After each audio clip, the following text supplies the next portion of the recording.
Shalom, selamat bertemu lagi. Walaupun saya masih di Nabire, seorang di Philadelphia Presenter, Tuhan tetap hadir dalam kehidupan kita semuanya.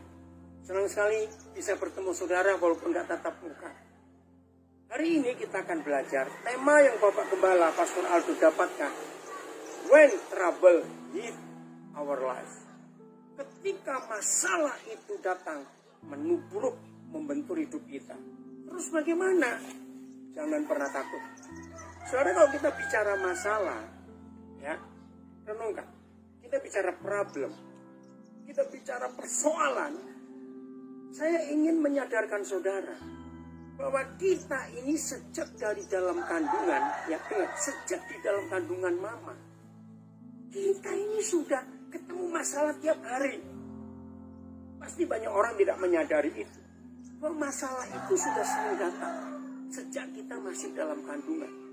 Hari demi hari yang dilewati mama kita waktu kita masih dalam kandungan, karena itu masalah. Problem ada di situ. Begitu kita mau lahir, ada problem lagi nggak? Ada. Tidak ada dokter ahli kandungan akan meremehkan ibu yang akan melahirkan. Oh, tidak, harus dijaga baik-baik. Nah, untuk itulah kalau sekarang ini ada masalah yang kita hadapi, jangan takut. Karena kita sudah terbiasa dengan masalah. Oke? Coba, saya keluaran tahun 50-an. Ya. Kalau kita keluaran tahun 50-an, maaf, yang keluaran tahun 70, keluaran tahun 80, ngerti ya kata keluaran itu lahir tahun berapa? Ada nggak tahun-tahun 70-an yang lalu kita punya masalah? Ada problem dalam hidup kita. Tahun 80-an ada problem tidak? Tahun 90-an ada problem, ada masalah nggak yang kita hadapi? Tahun 2000-an ada masalah nggak? Tahun 2010 ada masalah nggak? 2010-an ada masalah. Nah, sebetulnya problem itu sudah biasa kita hadapi. Coba jawab, coba renungkan. Berarti makin tua usia kita, ada dua. Satu, kita sudah kenyang dengan namanya masalah. Karena masalah nggak cuma muncul hari-hari ini, sejak adanya COVID-19. Yang kedua, kalau kita menyadari bahwa sejak dalam kandungan sampai kita umur sekian, waktu-waktu yang kita lewati sudah sering banyak masalah, maka ketika ada masalah lagi hari-hari ini, jawaban kita kepada mereka begini. Oh, lu lagi toh? Kau sudah kenal? Lu betul tidak, Ustaz? Semua kita kalau ngadepi masalah pasti berkata, aduh ini yang paling berat. Aduh ini yang paling berat. Jujur, setiap masalah yang kita hadapi ini yang paling berat. Nah, kalau kita hitung sepanjang umur kita sampai hari ini, berarti mana yang paling berat? Jawabannya, semuanya berat. Nah, dalam hukum fisika matematika, kalau semuanya itu sama, berarti itu nggak ada. Artinya kalau nggak ada gimana? Ya kita sudah hadapi terus kok. Betul? Ini yang kita harus alami dalam hidup kita. Saya akan bacakan firman ini. 1 Korintus 10 ayat yang ke-13. Ya, menarik sekali untuk kita pelajari. When trouble hit ourselves. Ketika masalah membentur, nabrak hidup kita. Ketika kita harus menghadapi masalah, apa yang harus kita kerjakan? Relax. Karena kita sudah terbiasa dengan masalah. Begitu kalau masalah itu datang, sambut.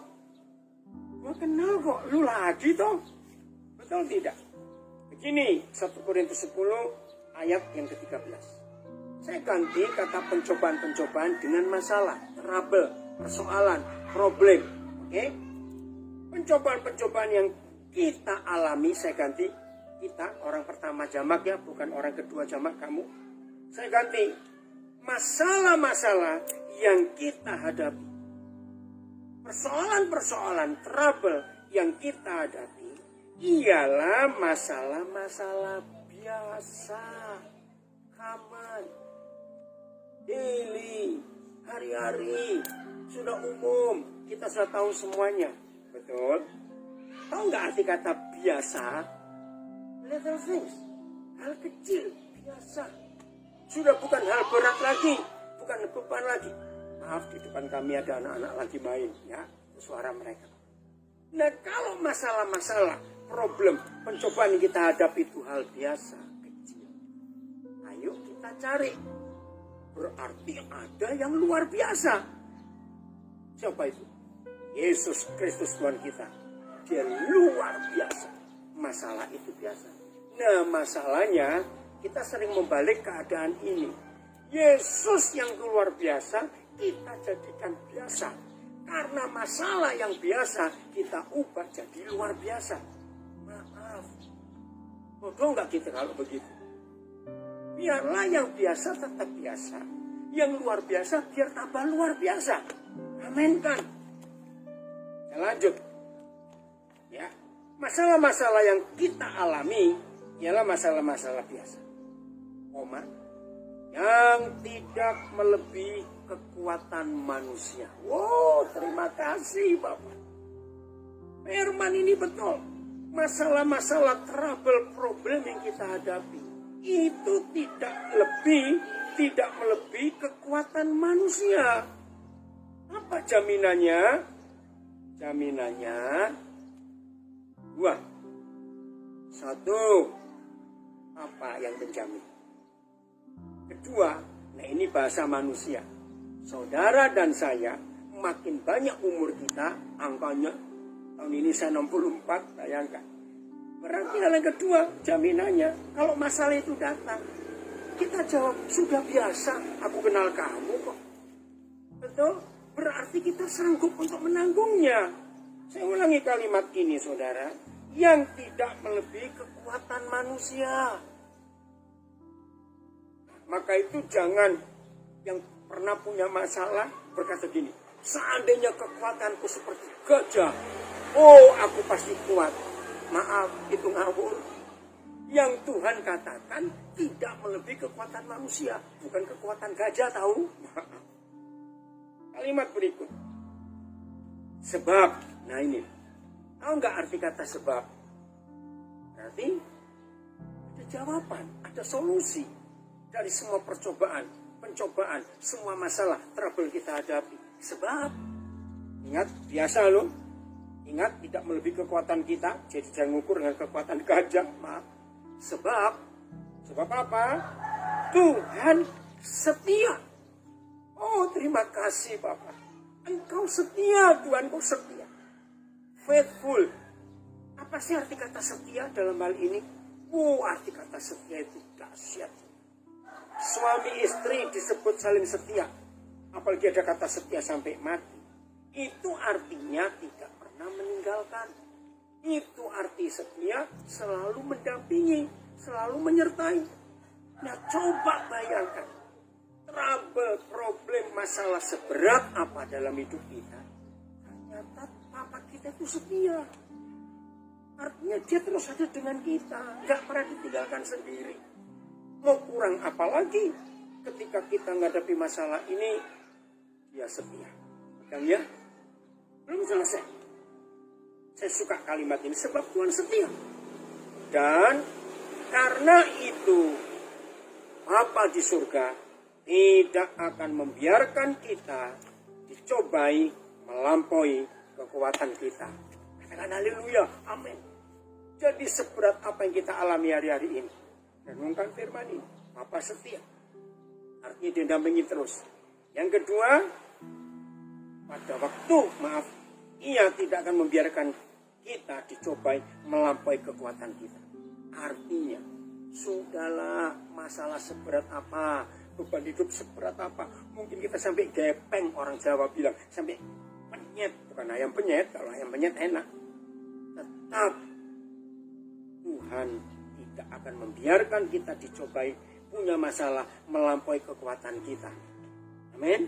Jadi nggak lebih dari kekuatan manusia. Lagi sekali jangan diukur dengan gajah. Nah sekarang Papa janji tidak melampaui kekuatan kita. Titik. Ini yang dahsyat, saudara. Saya bersyukur kepada Tuhan firman ini, ya. Masih 1 Korintus 10 ayat 13. Pada waktu kita dicobai, pada waktu kita dihadapkan pada masalah, when trouble hit our lives, pada waktu itu, ini tujuannya. Dia nggak akan menjatuhkan kita, dia nggak akan menghancurkan kita, dia tidak akan merusak hidup kita, dia nggak akan menyakiti kita, dia nggak akan melukai kita. Lalu apa? Pada waktu saudara dan saya menghadapi trouble, masalah, pencobaan, persoalan, apa akan memberikan kepada kita jalan keluar, solusi. Oh, saya merenungkan ini, kagum sekali. Saudara dengar akhir-akhir ini, dunia kedokteran dikagetkan dengan sebuah fakta. Ternyata di Indonesia ada dokter siapa ya? Dosen dari Universitas Maranatha Bandung yang menemukan plasma darah. Masih di Amerika juga ada, di negara manapun sedang ramai plasma darah. Ternyata sudah. Oh, terima kasih. Semua penderita COVID-19 yang sudah sembuh, terima kasih. Plasma darahnya itu diambil dan bisa menyembuhkan, menjadi antivirus untuk orang yang kena COVID-19. Kan aneh. Apa itu plasma darah? Plasma darah itu kalau kita masih ingat dulu waktu masih kecil, pernah jatuh, lecet, luka.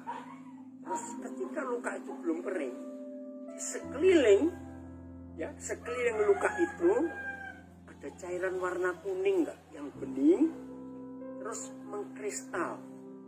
Betul, masih ingat? Nah, itu plasma warnanya kuning bening. Saudara, sejak COVID-19 muncul akhir Desember 2019, lalu merebak kota Wuhan, lalu merebak ke dunia, maka para ahli, para perusahaan farmasi dunia, orang-orang pandai di bidang farmasi berjuang menemukan vaksinnya, berjuang menemukan obatnya.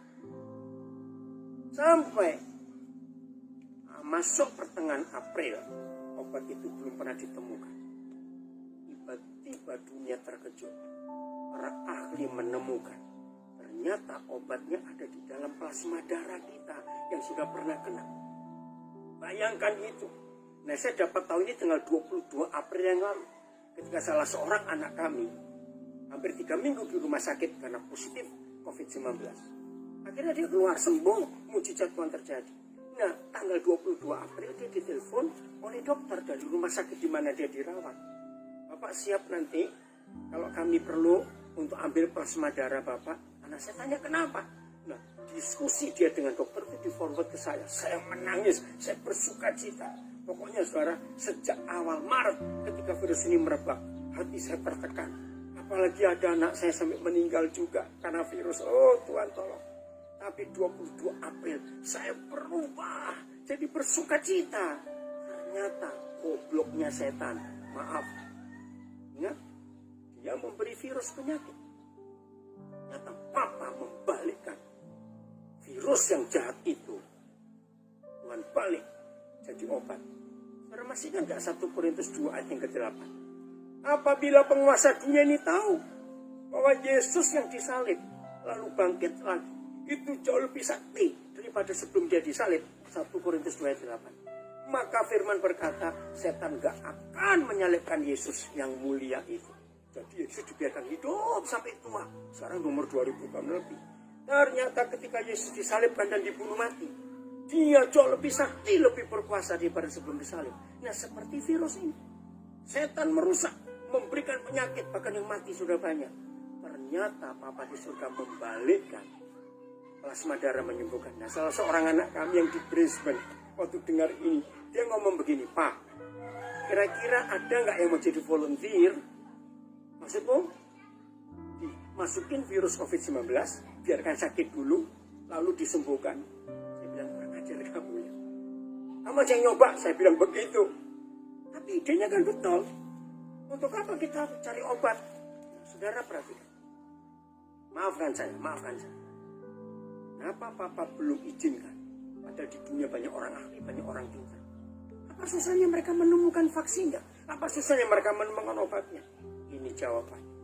Bayangkan kalau ada seorang yang bisa menemukan lalu diserahkan ke sebuah perusahaan farmasi. Dia beli semua ke orang ini, ke perusahaan ini kan. Betapa kayanya mereka. Karena 7 miliar manusia pasti beli vaksinnya itu. Tuhan gak izinkan. Supaya hanya namanya dipermuliakan. Maka itu saudara, ketika semua masalah terjadi di hidup kita, ingat, Dia akan memberikan solusi. Saya akan akhiri dengan kisah nyata. Semua inventor, saya lihat Thomas Alva Edison, saya lihat Benjamin Franklin, orang Philadelphia. Mereka menemukan apa saja, saudara sebut nama apa saja yang menemukan sesuatu, invent something. Ternyata mereka tidak akan menemukan sesuatu kalau nggak ada problem yang mereka hadapi. Begitu ada masalah, ada problem, mereka itu mikir, bagaimana caranya untuk menolong orang lain. Maka itu saudara, di masalah trouble yang terjadi di hidup kita, nantikan Tuhan memberikan solusi. Dan kalau solusi itu diberikan, jalan keluar diberikan, yang tertolong nggak cuma kita, saudara dan saya bisa menolong orang lain. Ayat terakhir saya akan baca di Ibrani 2 ayat yang ke-18. Ini firman luar biasa ya, Ibrani 2 ayat yang ke-18. Begini kata Tuhan Yesus, kata firman Tuhan untuk semua kita. Maka itu kalau ada problem, ada masalah, jangan takut. Ibrani 2:18. Sebab oleh karena Yesus sendiri telah menderita karena pencobaan, maka ia dapat menolong mereka yang dicobai. Keren bukan? Jadi Yesus itu mengalami penderitaan, mengalami trouble, mengalami masalah. Ternyata bukan untuk dia, untuk menolong kita yang punya masalah. Saya beri ilustrasi, maaf ya. Seorang dokter ahli kanker, namanya onkologi. Dia akan disebut hebat kalau dia pernah kena kanker sendiri dan sembuh. Sehingga ketika dia menangani pasien kanker, dia bisa ngomong bukan karena teori, karena dia ngalami. Seorang kardiolog, ahli jantung, dia adalah dokter kardiolog ahli jantung yang hebat. Kalau dia sendiri pernah kena serangan jantung, tapi selamat, sehingga dia bisa menolong banyak orang. Kita masih dalam topik when trouble hit our lives. Ketika masalah itu membentur, menghantam hidup kita, apa harus kita lakukan? Saudara, saya mau tunjukkan sebuah fakta ya. Paulus itu adalah hamba Tuhan yang hidupnya kenyang dengan masalah, yang hidupnya kenyang dengan persoalan. Nah, bagi yang belum tahu, kita harus melihat ini. Dan kenapa Tuhan izinkan? Seringkali orang berkata, kalau ada orang punya masalah, maaf ya, ini biasanya gereja-gereja tradisional berkata maaf. Jangan-jangan ada dosa di hidup. Stop berkata seperti itu. Kalau masih ada orang yang ngotot, orang yang punya masalah, kemungkinan besar ada dosa. Hari ini kita lihat apa yang terjadi dengan Rasul Paulus. Kita buka 2 Korintus 11. Maaf, tidak sedikit hamba-hamba Tuhan sekarang ini, kalau kesaksian, maka daftar sukses, daftar berkat yang diucapkan. Paulus yang didaftar bukan kesuksesannya, bukan keberhasilan dalam pelayanannya, bukan karena berkat-berkatnya. Yang dia daftarkan dan dia tulis jadi kebenaran sampai hari ini, justru penderitaannya, trouble, masalah yang dihadapi, saudara. Kan aneh bukan? Saya akan baca 2 Korintus 11. Ya, 2 Korintus 11 mulai ayat yang ke-23. Jadi waktu itu di zaman Paulus seperti zaman sekarang. Ada banyak hamba Tuhan, ada banyak pengkhotbah, ada banyak orang-orang yang melayani Tuhan. Terus dia ngomong begini. Apakah mereka pelayan Kristus? Maksudnya pendeta-pendeta yang lain? Jawaban Paulus, aku berkata seperti orang gila. Aku lebih lagi. Maksudnya, dia tuh lebih lagi dalam pelayanan. Lebih sungguh-sungguh, lebih serius. Ya, dibanding dengan yang lain. Hal ini yang kita akan temukan. Kehebatan dia, kesuksesan dia, keberhasilan dia, bukan karena menyembuhkan orang sakit, hidupkan orang mati, buat mujizat, tidak. Khotbah sekian ribu orang, tidak. Itu pernah khotbah di depan ribuan orang. Tapi ini kesuksesannya. Saya ulang ya 23. Apakah mereka pelayan Kristus? Aku berkata seperti orang gila. Aku lebih lagi, maksudnya lebih hebat melayani. Aku lebih banyak berjerih lelah. Lebih banyak loh. Jadi yang enaknya sedikit, yang lebih banyak berjerih lelah. In labor. Oke. Terus lebih sering dalam penjara. Wah, maaf, mereka lagi bunyi berdoa ya. Lebih sering dalam penjara, bukan lebih sering di dalam hotel, di restoran. Terus masih ayat 23, didera ya, dicampuk di luar batas, kerap kali dalam bahaya maut, in dangers, dan bahayanya, dangersnya maut, kematian. Ayat 24, 5 kali aku disesah orang Yahudi, 5 kali, dan tiap kali 40 kurang 1 pukulan. Jadi 1 kali didera itu 39 kali dan 5 kali. Nggak bisa bayangkan bagaimana punggungnya Paulus itu ya. Ayat 25 masih 20 sekarang 25. 3 kali aku didera. Ulangi lagi. Tadi sudah. 1 kali aku dilempari dengan batu. Bukan dilempari dengan mantel atau bakpao enak. Batu. Terus 3 kali mengalami karam kapal. Terus sehari semalam aku terkatung-katung di tengah laut. Wih, saudara, ini mengerikan sekali. Apa selesai? Belum. Maka itu bagi yang belum pernah tahu daftar penderitaan Paulus, kita akan mikir, Tuhan kok nggak lindungi dia? Maka itu tadi yang saya katakan, yang masih beranggapan kalau orang punya trouble, punya masalah dan dosa, stop menuduh orang seperti itu. Lihat ini, belum selesai daftarnya ya. Ayat 26. Dalam perjalananku, aku sering diancam bahaya banjir dan bahaya penyamun, bahaya dari pihak orang-orang Yahudi dan dari pihak orang-orang yang bukan Yahudi, bahaya di kota, bahaya di padang gurun, bahaya di tengah laut, dan bahaya dari pihak saudara palsu. Oh Tuhan, coba saudara bayangkan. Selesai? Belum. Coba renungkan. Ayat 27. Aku banyak berjerih lelah dan bekerja berat. Mencari duit, maaf. Bekerja berat untuk gereja Tuhan, untuk menyelamatkan jiwa-jiwa. Saya ulangi, ayat 27, aku banyak berjerih lelah dan bekerja berat. Kerap kali aku tidak tidur. Aku lapar dan dahaga. Kerap kali aku berpuasa, kedinginan dan tanpa pakaian. Amin atau aman? Belum kan? Selesai? Belum. Ayat 28. Dan dengan tidak menyebut banyak hal lain lagi. Masih ada banyak hal lain lagi, saudara. Dalam hidup penderitaannya, daftarnya ini masih ada banyak hal lain lagi. Urusanku sehari-hari. Ajar bukan? Hamba Tuhan pun tetap manusia dan punya masalah, punya urusan dalam hidup sehari-hari. Itu belum termasuk daftarnya ini. Bayangkan.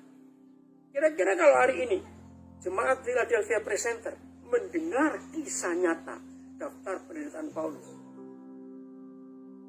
kita sudah berapa persennya dari yang tertulis ini? Saya percaya nggak ada yang berani jawab 50%-nya. Saya juga nggak berani. Belum selesai loh saudara. Masih ada lagi ayat 28. Yaitu untuk memelihara semua jemaat-jemaat. Ayat 29. Jika ada orang yang merasa lemah, tidakkah aku turut merasa lemah? Logikanya, ya kamu lemah urusanmu dong. Ngapain aku ikut-ikut? Tapi sebagai murid-murid Yesus, kalau di sekitar kita ada orang yang susah, orang yang lemah, kita harus ikut merasakannya. Masih ayat 29. Jika ada orang tersandung, artinya jatuh, rantuk batu, tidakkah hatiku hancur oleh duka cita? Ayat 30. Masih 2 Korintus 11. Jika aku harus bermegah, maka aku akan bermegah atas kelemahanku. Maaf, gila ini. Biasanya orang bermegah, saudara, saya baru berhasil bangun rumah ini. Saudara, saya baru pelayanan ke Afrika dan banyak orang disembuhkan. Saudara, saya baru khotbah KKR di depan sekian ribu orang. Kemegahan Paulus, kebanggaan Paulus bukan karena keberhasilan dalam pelayanan, tapi dalam kelemahan. Saya lanjutkan 2 Korintus 12. Ini luar biasa. Saudara, kita harus belajar untuk ini. 2 Korintus 12 ayat yang ke-7 mulai. 2 Korintus 12 mulai yang ke-7. Dan supaya aku jangan meninggikan diri. Yang namanya manusia kalau sudah sukses, sudah berhasil, wajar enggak? Hebat pengalaman itu. Tuhan pakai aku luar biasa. Wajar bukan? Ya wajar, namanya manusia. Saya pun bisa begitu, namanya manusia. Tapi ini yang dia katakan. Dan supaya jangan aku meninggikan diri, karena penyataan-penyataan yang luar biasa itu. Jadi dahsyat dalam pengalaman Paulus dalam pelayanannya, luar biasa. Karena penyataan-penyataan Roh Kudus. Maka aku diberi suatu duri di dalam dagingku, in my flesh, yaitu seorang utusan iblis untuk menggocok aku. Saudara tahu menggocok? Gitu. Itu menggocok. Aneh enggak? Maka itu tadi yang saya katakan. Kalau masih ada yang berkata, ketika kita menemui orang, saudara kita yang sedang punya masalah berat, kita datang untuk menghibur. Sekali-kali jangan ngomong, coba periksa ya, jangan-jangan ada dosa di hidup. Paulus ini dosanya apa? Kalau sampai Tuhan izinkan utusan iblis, aduh ngeri sekali. Lagi jadi utusan iblis, the messenger of Satan. Maksudnya apa? Menggocok aku. Yaitu seorang utusan iblis menggocok aku. Baca kalimat berikut. Supaya aku jangan meninggikan diri. Jangan sombong. Jadi when trouble hit our lives, alasannya kita diberi jalan keluar, kita dilatih supaya kuat, dan hal itu biasa. Yang luar biasa itu Tuhan Yesus. Kalau kita punya jalan, menemukan jalan keluar, kita bisa menolong orang lain. Sekarang ketika trouble datang, supaya kita nggak sombong, kita nggak meninggikan diri. Ayat 8 tentang hal itu, tentang trouble ini, saya kagum melihat Paulus ini. Sudah 3 kali aku berseru kepada Yesus Tuhan. 3 kali berdoa untuk trouble yang sama. Duri dalam dagingnya. Ketika setan menggocok Paulus, 3 kali aku berseru. Supaya utusan iblis itu mundur daripadaku. Coba kalau saudara mendengar ini, membaca. Kira-kira Paulus ini hampir desperate. Sudah desperate, sudah putus asa betul-betul. 3 kali aku minta supaya utusan iblis ini pergi daripadaku. Dalam nama Tuhan Yesus, saudara perhatikan ayat 9. Gak main-main. Tetapi jawab Yesus kepadaku, Tuhan tolong semua kami yang sedang dalam masalah, dalam trouble. Yang di Amerika, keluarga di Indonesia, atau saudara di negara lain, saudara kita yang punya masalah, sampaikan firman ini. Tentang, ayat 9. Tetapi jawab Yesus Tuhan kepadaku. Jawabannya sangat gak enak. Cukuplah Paulus, kasih karuniaku bagimu. Cukup. Makasih. Your grace is sufficient for us. Cukup anugerahmu, cukup kasih karuniamu cukup. Kalau saudara dan saya sadar dan merasa ketika problem menghantam hidup kita, kasih karunia-Nya cukup, katakan amin. Terus begini kata Tuhan Yesus, sebab justru dalam kelemahanlah kuasaku menjadi sempurna. Aneh. Saya mau tunjukkan, kok bisa? Justru dalam kelemahan, kuasa Yesus menjadi sempurna. Apa maksudnya? Saya beri 2 contoh yang ada di nature, di alam. Saudara tahu nggak? Apa bedanya beling dengan berlian? Yang bilang mahalnya, jelas. Tapi yang saya mau katakan, prosesnya. Orang membentuk beling, prosesnya jauh lebih mudah.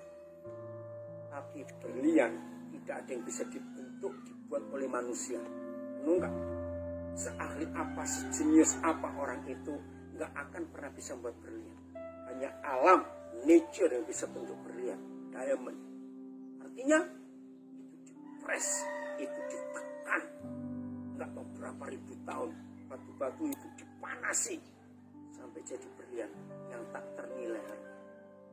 Ini artinya jawaban Tuhan, cukuplah kasih karuniaku bagimu, sebab justru dalam kelemahanlah kuasaku menjadi sempurna. Hal kedua, saya tunjukkan contoh pearl. Apa itu mutiara? Karena mutiara yang asli harganya mahal, apalagi yang rare, yang jarang, bisa warnanya, bisa apa, saya nggak ngerti soal itu. Hampir nggak ada perempuan yang nggak suka mutiara, apalagi kalau dikasih gratis. Maaf, karena tahu terjadinya mutiara, maaf ya. Dulu waktu saya masih kecil, saya tuh mikir, oh, mutiara itu telurnya kerang, jangan tertawa, maaf. Saya nggak ngerti. Setelah saya dewasa, saya sekolah, diberitahukan oleh guru biologi, ternyata mutiara itu dihasilkan karena kerang menderita. Istilah anak-anak, kerang kelilipan. Tahu kata kelilipan? Jadi waktu mereka buka rumahnya cari makan, ada pasir masuk. Nah, karena kerang nggak punya tangan, kalau kita kelilipan kan mata kita tarik kelopaknya. Nah, ini kerang kan nggak punya tangan, jadi pasir itu ganggu di badannya. Dia gosok, saudara. Maksudnya keluar kamu, keluar. Ternyata makin dia gosok, makin terluka dirinya. Dan butiran pasir itu mengerosi, menggerus kulit kerang bagian dalam. Dan terjadilah mutiara. Inilah arti jawaban Tuhan. Cukuplah kasih karuniaku bagimu, sebab justru dalam kelemahanlah kuasaku menjadi sempurna. Jadi when trouble hit our lives, itu berkat. Ketika kita dihantam oleh masalah, itu berkat. Ada solusi, ada berlian yang keluar, ada mutiara yang kita hasilkan. Bangga enggak? Maka itu tadi saya berkata, sebagai murid Yesus kita harus ketagihan masalah, bukan cari masalah. Karena dengan masalah itu kita dilatih, ada sesuatu yang muncul di hidup kita. Masih ayat 20, masih ayat 9. Begini, sebab itu akhirnya Paulus menarik sebuah kesimpulan. Nah, apa yang disimpulkan Paulus ini harus ada di hidup kita juga. Kalau kita sedang dalam trouble, dalam masalah, harus ngomong seperti Paulus. Sebab itu, keren sekali. Sebab itu, terlebih suka aku bermegah atas kelemahanku, supaya kuasa Kristus turun menaungi aku. Dan Jakarta bilang, gila lu, kok lebih suka dalam masalah, kok lebih suka, maka itu bermegah atas kelemahanku, atas masalah, atas kekurangan. Nah, kuasa Yesus nyata. Saya 10, lebih gila lagi omongan ini. Karena itu aku senang. Kalau dapat duit, senang. Dapat bonus, senang. Gaji naik, senang. Dapat hadiah mobil, wah, luar biasa. Itu senang. Tapi senangnya Paulus luar biasa. Karena itu aku senang. Dan rela dalam kelemahan. Satu, senang dan rela di dalam siksaan. 3, senang dan rela di dalam kesesakan oleh karena Kristus. Maka ayo mulai hari ini semua kita yang sedang mengalami masalah, when trouble hit our lives, ketika kita sedang dihantam masalah, Ayo kita sama-sama berkata seperti Paulus. Di kalimat terakhir ayat 10. Sebab jika aku lemah, when we are in trouble, ketika aku dalam masalah, justru aku ini kuat. Bukan. Tapi ini kebenaran yang kita harus miliki. Oke, saya mau bacakan masih tentang Paulus. 2 Korintus pasal 4. 2 Korintus pasal 4. Mulai ayat 7. Ya, 2 Korintus 4 mulai ayat 7. Tetapi harta ini, luar biasa. Harta. Ada sesuatu yang berharga dari Bapa di surga diberikan kepada kita. Tapi sayang, harta ini kita punyai dalam bejana tanah liat. Aneh. Gak mungkin orang nyimpan berlian di dalam ayam dari tanah. Ingat masih kecil ada kendi di Jawa dulu. Ada tempayan, tempat air. Gak mungkin. Nah tapi ini terjadi. Nah artinya begini sekarang. Kita dibuat dari apa tubuh kita? Jangan dibuat dari telur ya. Jangan dibuat dari tepung. Kita dibuat dari tanah. Nah dalam bejana tanah liat ini ada something precious, ada sesuatu yang berharga, harta. Jadi nggak kelihatan.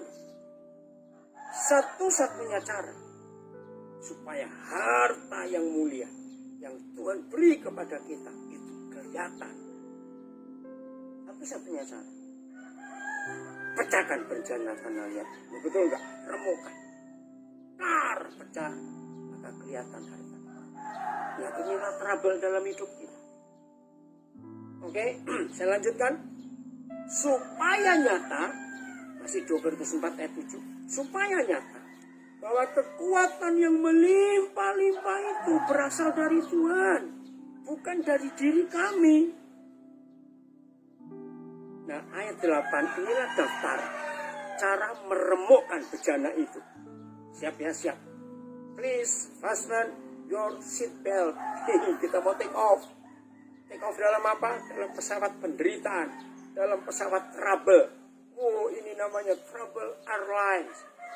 Pilotnya Tuhan Yesus, gak usah takut. Siap untuk naik pesawat masalah ini? Ini caranya menghancurkan. Dalam segala, 2 Korintus 4 ayat 8. Dalam segala hal kami ditindas. Segala hal. Gak ada satupun aspek di hidup kita nggak ngalami tindasan. Kami habis akal, sudah putus asa, nggak mau bagaimana. Namun tidak terjepit. Aneh. Ayat 9. Kami dianiaya, namun tidak ditinggalkan sendirian. Kami dihempaskan, banting, namun tidak binasa. Jangan bilang, oh badannya dari karet itu. Jangan bilang begitu. Saya ulangi 9. Kami dianiaya, namun tidak ditinggalkan sendirian. Kami dihempaskan, namun tidak binasa. Maka itu ketika trouble menghadapi, jangan merasa, aduh sendirian aku. Gak ada orang yang tahu. Saudara, semua pasien COVID-19, penderitaan paling berat bukan sakitnya itu, sendiri di ruang isolasi. Karena orang gak boleh ketemu. Itu yang paling berat. Tapi jangan takut, kita gak pernah ditinggal sendirian. Amin. Ayat 10. Kami senantiasa. Apa katanya senantiasa? Always. Terus menerus, continue. Senantiasa apa? Senantiasa diberkati, senantiasa pegang duit banyak. Tidak. Kami senantiasa membawa kematian Yesus di dalam tubuh kami. Sebagai murid Yesus, saudara dan saya harus selalu membawa kematian Yesus. Padahal mati kan cuma sekali terus bangkit. Tapi kenapa senantiasa membawa kematian? Itu tadi supaya gak sombong, supaya gak bisa meninggikan diri, Supaya dihancurkan, dihempaskan, dibanting semuanya. Supaya harta itu muncul. Masih ayat 10. Supaya, kami senantiasa membawa kematian Yesus di dalam tubuh kami. Supaya kehidupan Yesus juga menjadi nyata di dalam tubuh kami. Nah ini loh. Opposite-nya, kebalikannya. Kematian Yesus kita bawa. Karena di dalam kematiannya ada kebangkitannya. Nah ini dilihat oleh orang. Ini harta yang di ayat 7 tadi. Jadi kalau kematian Yesus kita bawa senantiasa, maka hidup Yesus pun kita jadi muncul di hidup kita. Kan keren kalau begitu ya, kehidupan Yesus. Ini sungguh-sungguh luar biasa. Saya ulangi, supaya kehidupan Yesus juga menjadi nyata di dalam tubuh kami. Ayat 11. Sebab kami yang masih hidup ini terus menerus diserahkan kepada maut karena Yesus. Supaya juga hidup Yesus menjadi nyata di dalam tubuh kami yang fana. Enggak kalau begitu. Itu trouble itu hal kecil. Biarin kita ditindas. Kita seperti orang mati tiap hari. Enggak apa-apa. Karena hidup Yesus akan nyata. Ya, supaya juga hidup Yesus menjadi nyata di dalam tubuh kami yang fana ini. Akhirnya ayat 12. Ini dampaknya. When trouble hit our lives. Dampaknya ke sini. Maka demikianlah maut giat di dalam diri kami sebagai gereja, sebagai murid Yesus. Giat maut itu. Dan hidup giat di dalam kami. Saudara, kalau kita tahu hasilnya, bahwa trouble, masalah, itu ada solusi jalan keluar. Sehingga kita bisa menolong orang lain.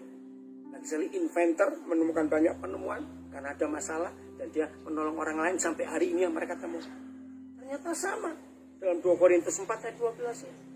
Ketika kematian Yesus ada di tubuh kami dan kita bawa sebagai gereja sepanjang hidup kita, supaya hidup itu bekerja di tubuh orang-orang yang kita temui dalam hidup kita. Ini luar biasa. Jemaat Philadelphia Presenter, tema yang Pastor Aldo Siahaan temukan untuk kita, ini keren. Ayo semua kita sempat mendengar firman ini. Jadikan ini pedoman dalam hidup kita. Ketika kita dihantam masalah, ternyata itu indah. Kita bisa menolong banyak orang. Kita disertai Tuhan. Tuhan Yesus memberkati kita. Sampai ketemu di Philadelphia.